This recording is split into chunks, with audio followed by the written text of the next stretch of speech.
Hello नमस्कार friends, आपका एक बार फिर स्वागत है आज की नई वीडियो में। अध्याय नंबर 5 जल, कक्षा 7। चलिए फ्रेंड्स, आज की वीडियो शुरू करते हैं। ये कोई खास नहीं है। सूर्य के ताप के कारण जल वाष्पित हो जाता है। सूर्य के ताप के कारण जल वाष्पित हो जाता है।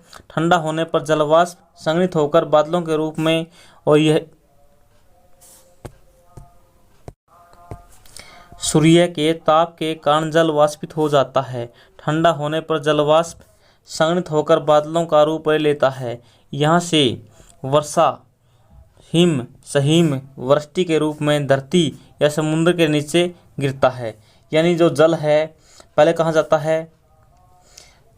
वायुमंडल में जाता है। वायुमंडल में जल का क्या होता है? संघनन होता है। संघनन के बाद क्या होता है? बादल बनते हैं। बादलों के बाद वर्षा होती है या हिम या सहिम के रूप में धरती पे नीचे आ गिरता है जल। इस प्रकार से जल का चक्कर ये चलता रहता है। जिस प्रक्रम से जल लगातार अपने स्वरूप बदलता है। स्वरूप कैसे बदलता है? जल कभी तो किसका रूप ले लेता है? कभी हिम का रूप ले लेता है, कभी ये बादलों का रूप ले लेता है, कभी जलवाष्प बन जाता है, तो कभी जल का रूप ले लेता है। इस प्रकार जल अपने रूप बदलता रहता है और महासागरों, वायुमंडल, धरती के बीच चक्कर लगाता रहता है जल। इसे जल चक्र बोलते हैं। वायुमंडल में जलवाष्प के रूप में, महासागरों में जल के रूप में और धरती पर वर्षा के रूप में जल अपना चक्कर लगाता रहता है। हमारी पृथ्वी एक थलशाला के समान है। जो जल शताब्दियों के पूर्व उपस्थित था वही आज भी मौजूद है। यानी जो जल कई शताब्दियों से हमारी पृथ्वी पर था, आज भी वो जल मौजूद है। जिस जल का प्रयोग आज हम हरियाणा के खेत में सिंचाई के लिए कर रहे हैं, हो सकता है कि वह सैकड़ों वर्ष पहले अमेजन नदी में बहता हो। यानी जल चक्कर चलता रहता है। कहीं यहीं का जल कभी यहीं चला जाएगा, कभी यहीं का जल यहीं चला जाएगा, या आगे जल आगे चला जाएगा। यानी जल एक स्थान से दूसरे स्थान पर अपना चक्कर के रूप में चलता रहता है। अहलवण जल के मुख्य स्रोत कौन से हैं? नदी। अहलवण का मतलब क्या है? यहाँ पर पीने योग्य पानी। ताल, सोते। सोते कौन है? ताल को बोलते हैं सोते। एवं हिमनद। महासागरों एवं समुद्रों का जल लवणीय होता है। महासागरों और समुद्रों का जल कैसा होता है? लवणीय होता है। इसमें अधिकांश नमक सोडियम क्लोराइड यानी खाने का नमक के रूप में प्रयोग किया जाता है। जो खाने का नमक है कहाँ से प्राप्त होता है? महासागरों से होता है, समुद्रों से प्राप्त होता है। खाने के नमक को क्या कहते हैं? सोडियम क्लोराइड कहते हैं। इस चित्र में क्या दिखाया गया है? इस चित्र में दिखाया गया जल चक्र। ये यहाँ पर पृथ्वी है। पृथ्वी से वाष्पीकरण होकर जल कहाँ गया? वायुमंडल में गया। फिर यहाँ पर संघनन हुआ, फिर बादल बने। बादलों से क्या हुआ? फिर वर्षा हुई। फिर वर्षा से क्या हुआ? समुद्र में आ गया, पर्वतों पर वर्षा हुई, कहीं भी वर्षा हुई। फिर वापस जल कहाँ चला गया? वाष्पीकरण हो गया। इस प्रकार से जल चक्र चलता रहता है। यहाँ पर क्या दिखाया गया है? ये विश्व का मैप है। इस मैप में विश्व के प्रमुख महासागर, सागर, झीलें दिखाई गई हैं। चलिए इनको देख लेते हैं एक बार, क्योंकि यहाँ से एग्जाम में अक्सर प्रश्न पूछ लिया जाता है। कैस्पियन सागर,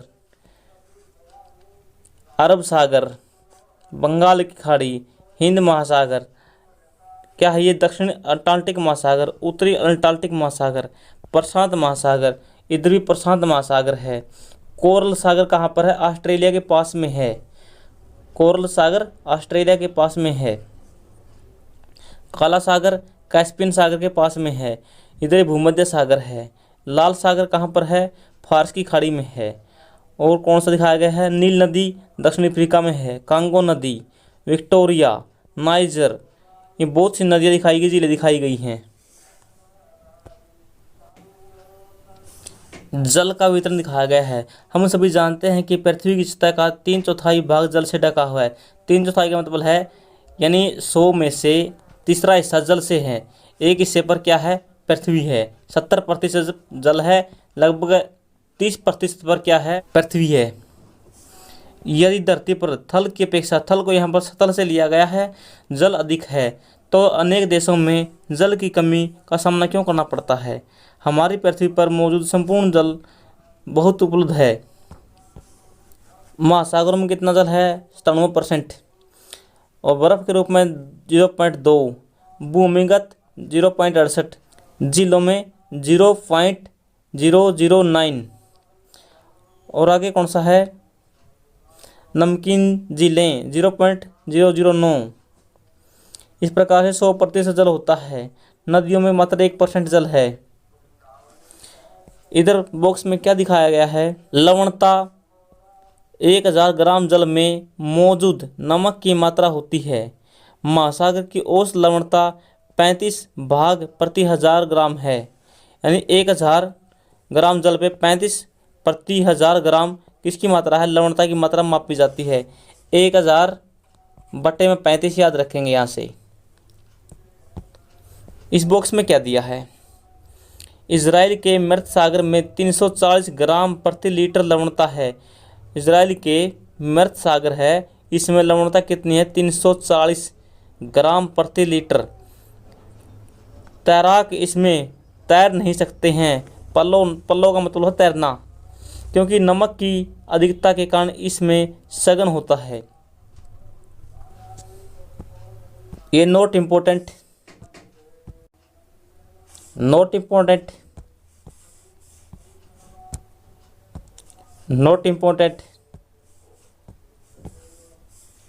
यहाँ से इम्पोर्टेंट के लिए है, महासागरों की गतियों को इस प्रकार वर्गीकृत कर सकते हैं, तरंग, ज्वार भाटा और धाराओं में। याद रखेंगे, महासागरों की गतियों को किस में वर्गीकृत किया जा सकता है, तरंगों में, ज्वार भाटा में और धाराओं में।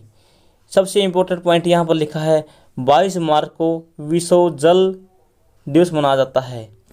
22 मार्च को विश्व जल दिवस मनाया जाता है।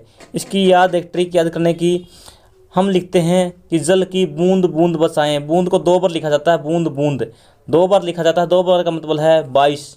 याद रखेंगे, बूंद बूंद, एक बूंद, दूसरी बूंद, 2 बूंद मिलकर क्या हुआ, 2, 22। इस प्रकार बूंद बूंद से आप याद कर सकते हैं ट्रिक बनाकर। मार्च याद कर सकते हैं, माँ कहती है कि बूंद बूंद बचाओ।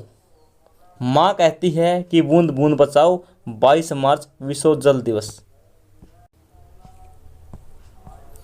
यहाँ पर ये प्रशांत महासागर दिखाया गया है, नहीं है, यहाँ से इम्पोर्टेंट है।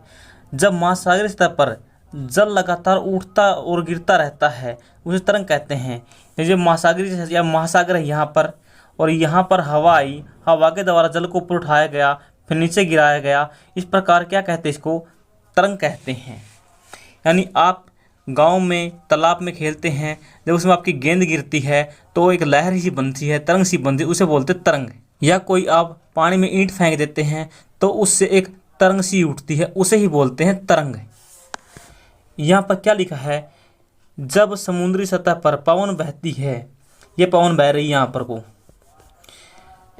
तब तरंग उत्पन्न होती है। जितनी तेज पवन चलती है तरंगें उतनी ही बड़ी होती हैं। यानी पवन का वेग और तरंग का वेग समान होता है।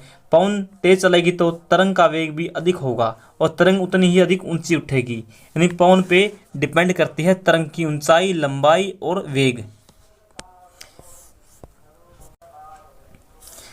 तूफान में तेज वायु चलने पर विशाल तरंगें उत्पन्न होती हैं, जिनके कारण अत्यधिक विनाश हो सकता है। भूकंप, ज्वालामुखी उद्गार, जल के नीचे भूस्खलन के कारण महासागरीय जल अत्यधिक विस्थापित होता है। इसके परिणाम स्वरूप 15 मीटर तक ऊंची विशाल ज्वारीय तरंगें उठती हैं, जिसे सुनामी कहा जाता है।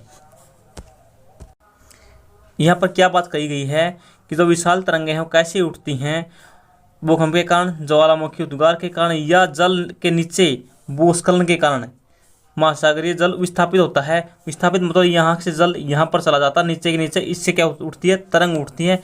जब 15 मीटर तक ऊंची विशाल ज्वारीय तरंग उठती हैं, यानी उसे सुनामी कहते हैं। यानी 15 मीटर तक ऊंची तरंग उठना जरूरी है, तभी वो क्या बनती है, सुनामी बनती है। यानी सुनामी की कम से कम ऊंचाई कितनी होनी चाहिए, 15 मीटर होनी चाहिए, याद रखेंगे यहाँ पर।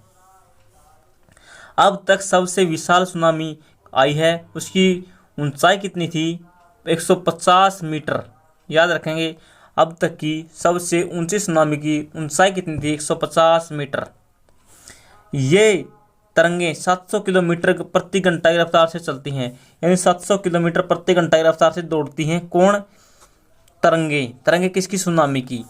2004 में सुनामी आई थी भारत में, तटीय क्षेत्रों में अत्यधिक विनाश हुआ था। आपको पता है सुनामी कहाँ पर आएगी? तटीय प्रदेशों में आएगी, समुद्र में आएगी। सुनामी के बाद अंडमान निकोबार का इंदिरा पॉइंट डूब गया था।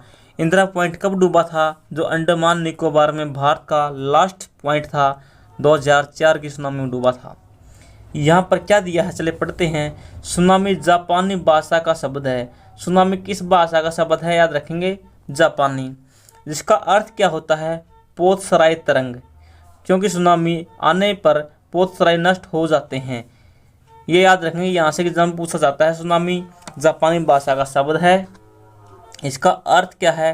पोतसराय तरंगे हैं, क्योंकि सुनामी आने पर पोतसराय नष्ट हो जाते हैं। सुनामी पृथ्वी का तांडव।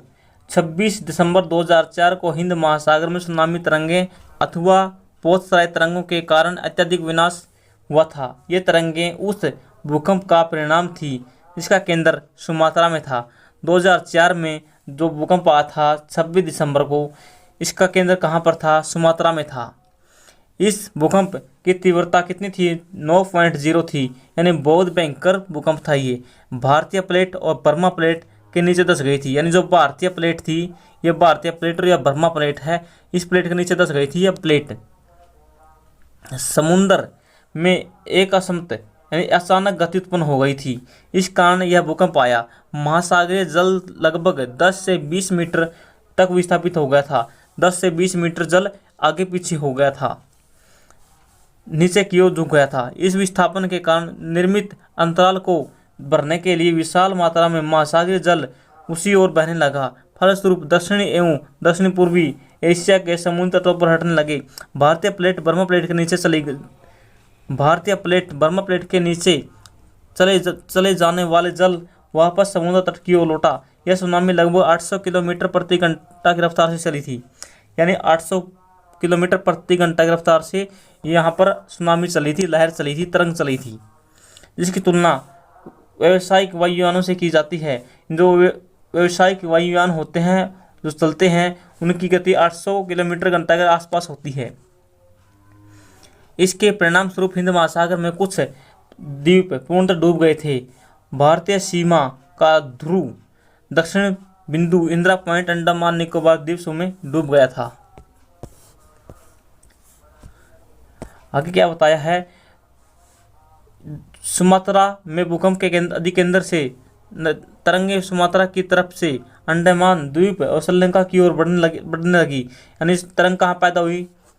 सुमात्रा में, और बढ़ी किस ओर? भारत की ओर, अंडमान निकोबार द्वीप समूह की ओर, श्रीलंका की ओर। यहाँ से याद रखेंगे, भारत में आंध्र प्रदेश, तमिलनाडु, केरल, पुदुचेरी, अंडमान निकोबार सर्वाधिक प्रभावित हुए थे। यह कोई खास नहीं है। तमिलनाडु के तट पर सुनामी द्वारा विनाश किया गया था। चित्र दिखाए गए हैं, देख लीजिए। गाड़ी कैसे उछल रही सुनामी से, और ये सब पेड़ ढह गए, यहाँ पर सब मकान ढह गए हैं। इधर देख लीजिए, पानी ही पानी दिखाई दे रहा आपको चारों ओर। इतनी भयंकर सुनामी थी 2004 वाली। यहाँ से पढ़ें इसको, ये कोई खास नहीं है। सुनामी आने का प्रथम संकेत यह होता है कि तटीय क्षेत्रों में जल की कमी हो जाती है। जब सुनामी आने का संकेत हो, जो तटीय प्रदेश हैं वहाँ पर जल की मात्रा क्या होती है? कम हो जाती है, जल में कमी आ जाती है। फिर विनाशकारी तरंगें उठने लगती हैं। जब तट पर ऐसा होता है तो लोग ऊंचे स्थानों पर न जाकर असंभे को देखने के लिए तट पर इकट्ठे हो जाते हैं। इसके फलस्वरूप सुनामी का विशाल तरंग आई तो बड़ी संख्या में लोग मारे गए। कौन थे? दर्शक थे ज्यादातर, देखने वाले। ज्वार भाटा। दिन में 2 बार नियम से महासागरीय जल ऊपर उठना और नीचे गिरना ज्वार भाटा कहलाता है। यानी दिन में नियम से 2 बार जल ऊपर उठेगा और 2 बार नीचे गिरेगा जल, उसे क्या कहते हैं? ज्वार भाटा कहते हैं। जब सर्वाधिक ऊंचाई तक उठकर जल तट के बड़े हिस्से को डुबो देता है तो उसे ज्वार कहते हैं। यानी जब ऊंचे उठता है जल, उसे क्या बोलते हैं? ज्वार बोलते हैं। ज्वार जल का ऊपर उठना। जब जल अपने निम्नतम स्तर तक आ जाता है और पीछे चला जाता है तो उसे भाटा कहते हैं। इन जल का नीचे आना क्या कहलाता है? भाटा। याद रखेंगे, जल का ऊपर जाना ज्वार, जल का नीचे आना भाटा। सूर्य चंद्रमा के शक्तिशाली गुरुत्वाकर्षण के कारण पृथ्वी की सतह पर ज्वार भाटा आते हैं, यानी जो सूर्य चंद्रमा है इनके गुरुत्वाकर्षण के कारण धरती पर क्या आते ज्वार भाटा आते हैं। जब पृथ्वी का जल चंद्रमा के निकट होता है उस समय चंद्रमा गुरुत्वाकर्षण बल के अभिकर्षित होता है, यानी जब पृथ्वी का जल चंद्रमा के निकट होता है तो चंद्रमा के गुरुत्वाकर्षण बल के कारण जल आकर्षित हो जाता है, जिसके कारण उच्च ज्वार आता है। यानी जब पृथ्वी के पास में चंद्रमा होता है और पास में जल होता है तो क्या आता है, उच्च ज्वार आता है। पूर्णिमा एवं अमावस्या के दिन में सूर्य चंद्रमा पृथ्वी तीनों एक सीध में होते हैं। पूर्णिमा के दिन और अमावस्या के दिन सूर्य और चंद्रमा तीनों क्या होते हैं, एक सीध में होते हैं। तो इस समय ऊंचे ज्वार आते हैं। ऊंचे ज्वार कब आते हैं, जब पृथ्वी सूर्य चंद्रमा तीनों एक सीध में हों तब आते हैं ऊंचे ज्वार। इस ज्वार को वर्ष ज्वार बोलते हैं, यानी ऊंचा ज्वार बोलते हैं, वर्ष ज्वार बोलते हैं जब तीनों एक सीध में हों, चंद्रमा पृथ्वी और सूर्य। लेकिन जब चांद अपने प्रथम या अंतिम चतुर्थांश में होता है, यानी चंद्रमा जब बनने लगता है या चंद्रमा जब पूरा हो जाता है तब की बात है ये, तो चांद तथा सूर्य गुरुत्वाकर्षण का बल विपरीत दिशाओं में लगता है। इसमें क्या होता है, जो चंद्रमा है और सूर्य है उसका गुरुत्वाकर्षण क्या लगता है, विपरीत दिशाओं में लगता है और निम्न ज्वार भाटा आते हैं। इसे लघु ज्वार भाटा कहते हैं। यानी जब चांद छोटा हो और चांद या पूरा बड़ा हो, यानी चांद पूरा बन चुका हो, चांद छोटा हो, जब सूर्य का और चंद्रमा का गुरुत्वाकर्षण विपरीत दिशा में लगता है जब लघु ज्वार आते हैं। लेकिन जब पृथ्वी चंद्रमा और सूर्य तीनों एक सीध में हों तो उच्च ज्वार आते हैं। उच्च ज्वार नौ संचाल में सहायक होते हैं। ये जल स्तर को तट तक ऊंचाई तक पहुंचाते हैं। ये जहाज को बंदरगाह तक पहुंचाने में सहायता करते हैं। उच्च ज्वार मछली पकड़ने में मदद करते हैं। उच्च ज्वार के दौरान अनेक मछलियां तट पर आ जाती हैं। मछुआरे मछलियां पकड़ने में कठिनाई नहीं होती है। यानी उच्च ज्वार के फायदे क्या क्या हैं, नौ संचालन में सुविधा होती है और समुद्र पर जहाज आसानी से आ जाते हैं और बंदरगाह पर जहाज आसानी से आ जाते हैं। उच्च ज्वार से मछलियां पकड़ने वाले मछुआरों को फायदा होता है क्योंकि तट पर मछलियां आ जाती हैं। इस चित्र में दिखाया लघु ज्वार। लघु ज्वार कैसे उत्पन्न होता है, इधर ये सूर्य है, इधर पृथ्वी है, ये चंद्रमा छोटा है। जब चंद्रमा या तो प्रथम हो या अंतिम चतुर्थांश में हो तो उसमें इन दोनों का क्या लगता है, प्रभाव ज़्यादा पड़ता है। इस कारण लघु आते हैं। जब सूर्य पृथ्वी चंद्रमा तीनों एक सीध में हों तब कैसे आते हैं, उच्च ज्वार आते हैं। यहाँ से याद रखेंगे। महासागरीय धाराएं। महासागरीय धाराएं निश्चित दिशा में महासागरीय सतह की ऊपर नियमित रूप से बहने वाली धाराएं हैं। जो महासागरीय धाराएं हैं निश्चित रूप से महासागरीय सतह पर नियमित रूप से बहने वाली जल धाराएं होती हैं। महासागरीय धाराएं गर्म या ठंडी हो सकती हैं। सामान्यतः गर्म महासागरीय धाराएं भूमध्य रेखा के निकट उत्पन्न होती हैं।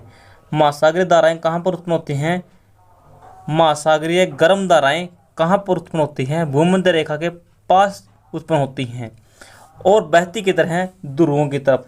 मान लीजिए ये पृथ्वी है, इधर ये भूमध्य रेखा है, यहाँ पर क्या होंगी, गर्म धाराएं पैदा होंगी और किधर बहेंगी, इधर ध्रुवों की ओर बहेंगी और इधर ध्रुवों की ओर बहेंगी। यानी महासागरीय धाराएं पृथ्वी पर उत्पन्न होती हैं गर्म और बहती की तरह ठंडे की ओर, ठंडा की तरह ध्रुवों पर। ठंडी धाराएं ध्रुवों या उच्च अक्षांशों में उष्णकटिबंधीय निम्न अक्षांशों की ओर बहती हैं। ये आपको दिखाते हैं ठंडी धाराएं कहाँ उत्पन्न होती हैं। ये अपना पृथ्वी है, ये इसके ध्रुव हैं, यहाँ पर ठंडी धाराएं उत्पन्न होती हैं और ये भूमध्य रेखा है और इधर बहती हैं। यानी ठंडी धाराएं भूमध्य रेखा की ओर बहती हैं और गर्म धाराएं ध्रुवों की ओर बहती हैं भूमध्य रेखा से। यहाँ पर ये बताई गई है बात। उच्च अक्षांशों से बहती हैं निम्न अक्षांशों की ओर। निम्न अक्षांश कहाँ, भूमध्य रेखा पे निम्न अक्षांश है 0 डिग्री और उच्च अक्षांश कहाँ पर 90 डिग्री दोनों ध्रुवों पर हैं, उत्तरी ध्रुव और दक्षिण ध्रुव पर। लेब्राडोर महासागरीय धारा शीत धारा है। एग्जाम में पूछा जाता है कि लेब्राडोर कैसी धारा है, ठंडी धारा है, शीत धारा है। शीत धारा लेब्राडोर जब ये गल्फ स्ट्रीम गर्म है, यानी गैप और गर्म गर्म धारा कौन सी है? Gulf stream. शीत, ठंडी, ठंडी से सबको क्या लगता है? डर लगता है। महासागरीय धाराएं किस क्षेत्र के तापमान को प्रभावित करती हैं? यानी महासागरीय धाराएं जहाँ से गुजरती हैं उसके स्थान को, क्षेत्र को प्रभावित करती हैं। गर्म धाराओं से स्थलीय सतह का तापमान गर्म हो जाता है। जिस स्थान पर गर्म एवं शीत जल धाराएं मिलती हैं वहाँ विश्व भर में सर्वोत्तम मत्स्य क्षेत्र होते हैं। यानी इधर से आई गर्म धारा, इधर से आई ठंडी धारा, जहाँ पर ये धाराएं मिलती हैं यहाँ पर विश्व के सर्वोत्तम मछली स्थान होते हैं, मछली के क्षेत्र होते हैं, मछली के केंद्र होते हैं। यहाँ पर क्या होता है? कुहारा होता है, कुआसा होता है, मछली पालने के लिए सर्वश्रेष्ठ स्थान होता है। जापान के आसपास ऐसे क्षेत्र मिलते हैं देखने के। उत्तरी अमेरिका में भी ऐसे स्थान पाए जाते हैं। देख लीजिए यहाँ पर विश्व का मैप दिखाया गया है और इस मैप में क्या दिखाई हैं? धाराएं दिखाई गई हैं। कौन सी धाराएं हैं? महासागरीय धाराएं। फ्रेंड्स, आप देख रहे हैं इधर जापान है, ये जापान है, यहाँ पर धाराएं मिलती हैं। कौन सी? इधर ये मैप में दिखाई गई है। जो गर्म जल धाराएं हैं वो लाल के द्वारा दिखाई गई हैं और ठंडी जल धाराएं काले के द्वारा दर्शाई गई हैं। तो इधर से आई ठंडी जल धारा, कौन सी है? ओयोशियो। और इधर से आई क्यूरोशियो, गर्म जल धारा। दोनों जल धाराएं यहाँ पर मिली तो यहाँ पर कैसा होगा? कोहरा छाएगा, धुंध होगी यहाँ पर, और विश्व के मछली पालन का सर्वश्रेष्ठ केंद्र होगा, क्षेत्र होगा। ये कहाँ पर है? जापान के पास। सागर कौन सा है यहाँ पर? प्रशांत महासागर है, या जापान सागर बोलते हैं, चीन सागर बोलते हैं इसे। प्रशांत महासागर ऑप्शन में न मिले तो चीन सागर आपको ऑप्शन में मिल सकता है। और इधर ये लेब्राडोर की धारा कैसी है? ठंडी है। इधर से आई गल्फ स्ट्रीम धारा, ये कैसी है? गर्म धारा है। दोनों यहाँ पर मिलती हैं तो यहाँ पर क्या है? मछली पालन के सर्वश्रेष्ठ स्थान हैं। फिर ठंडी जलधारा इधर चली गई ऊपर उत्तरी अंटार्कटिका में, गर्म जलधारा। गर्म जलधारा फिर इधर चलेगी ऊपर उत्तरी अंटार्कटिका गुहा में, और नीचे आ गई कौन सी? इसी धारा की एक शाखा नीचे आ गई। और इधर से कौन सी धारा आई? इधर से धारा एक आई कैनारी धारा, कैनारी बोलते हैं, कैनारी। कैनारी कहाँ पर है? ठंडी जलधारा है। कहाँ पर है? अफ्रीका के पश्चिमी तट पर है। और इक्वेडोर, इक्वेडोर ये है, इक्वेडोर पर कैसी जलधारा है? गर्म जलधारा है। ब्राजीलिया कैसी जलधारा है? गर्म धारा है, ब्राजील के पास में है। इधर फोकलैंड धारा, फोकलैंड कैसी है? ठंडी है। इधर नीचे ठंड है, बर्फ पड़ी है, तो इधर से आई कौन सी? फोकलैंड। फोकलैंड कैसी है? ठंडी है। इधर कौन सा ध्रुव है? दक्षिणी ध्रुव है। ये पश्चिम प्रवाह कैसा है? इधर से आई पश्चिम प्रवाह, ये गर्म है, लेकिन इधर चली, यहाँ से इधर चली है। या कौन सी? वेनेजुएला। वेनेजुएला कैसी है? एक ठंडी जलधारा है। इसी प्रकार से ओगालक्स, ओगालक्स कैसी जलधारा है? एक गर्म जलधारा है, क्योंकि भूमध्य रेखा से इधर आ रही है। पश्चिम प्रवाह ठंडा है। और ये ऑस्ट्रेलिया का पश्चिम है, यहाँ पर पश्चिम ऑस्ट्रेलिया धारा कैसी है? ठंडी है। विषुवतीय धारा कैसी है? गर्म है। और इधर आ जाइए, हेम्बोल्ट कैसी जलधारा है? गर्म जलधारा है, ठंडी। इधर से आई ठंडी जलधारा है और इधर से गर्म बन जाती है। ये हेम्बोल्ट ठंडी जलधारा है। अलास्का कैसी जलधारा है? गर्म जलधारा है, क्योंकि इधर से गई है ये। और कैलिफोर्निया ऊपर से आई है, तो कैसी है? कैलिफोर्निया ठंडी है, अलास्का गर्म जलधारा है। इन जलधाराओं को आप अच्छे से याद करेंगे। मैप में यहाँ से एग्जाम में प्रश्न जरूर आता है, और इस मैप का आप स्क्रीनशॉट ले लें और अच्छे से याद करें इनको। जब गर्म जलधारा ठंडी जलधारा मिलती है तो वहाँ कोहरा होता है, कुहासा होता है, नौ संचालन के लिए बाधा होती है, क्योंकि इसमें ना तो जहाज चल सकते हैं ना इसमें नाव चल सकती हैं। लेकिन मछली के लिए, मछली पालने के लिए बेहतर स्थान होते हैं, बेहतर क्षेत्र होते हैं। चलिए इस लेसन के हम ऑब्जेक्टिव टाइप प्रश्न करते हैं। यहाँ तो एग्जाम में सीधे प्रश्न आ सकते हैं। प्रश्न नंबर 1, वह परिक्रम जिसमें जल लगातार अपने स्वरूप बदलता रहता है, महासागर, वायुमंडल, स्थल के बीच चक्कर लगाता रहता है, उसे क्या कहते हैं? जल चक्र कहते हैं। आगे है, सामान्यतः गर्म महासागर धाराएं कहाँ उत्पन्न होती हैं? सामान्यतः पूछी हैं। मोस्टली गर्म जल धाराएं भूमध्य रेखा के निकट होती हैं, क्योंकि सारा साल यहाँ पर सूर्य की किरणें सीधी पड़ती हैं, तो गर्म जल धाराएं यहाँ उत्पन्न होती हैं और ठंडी ध्रुवों पर होती हैं। दिन में 2 बार नियमित रूप से महासागरीय जल का ऊपर उठना और नीचे गिरना क्या कहलाता है? एक बार एग्जाम में प्रश्न आया था। इसका आंसर है ज्वार भाटा। निम्नलिखित सतहों को मिलाइए, सही जोड़े बनाइए। कैस्पियन सागर क्या है? विशालतम झील है। ये मैप से प्रश्न उठाया गया है। ज्वार भाटा क्या है? जल का नीचे गिरना, ऊपर उठना। सुनामी तीव्र भूकंपीय तरंगों के कारण पैदा होती हैं। और महासागरीय धाराएं कैसी हैं? निश्चित मार्ग में प्रवाहित होने वाली जल धाराएं हैं। और जल चक्र क्या होता है? जल का वाष्प होकर वायुमंडल में जाएगा, फिर वर्षा के रूप में पृथ्वी पर आएगा, और फिर पृथ्वी से नदियों द्वारा बह के कहाँ चला जाएगा? समुद्र में चला जाएगा। इस प्रकार जल चक्र चलता रहता है। ये लेसन यहीं पर समाप्त होता है। आप सभी को जय हिंद, भारत माता की जय। आपको फिर नेक्स्ट वीडियो में मिलते हैं।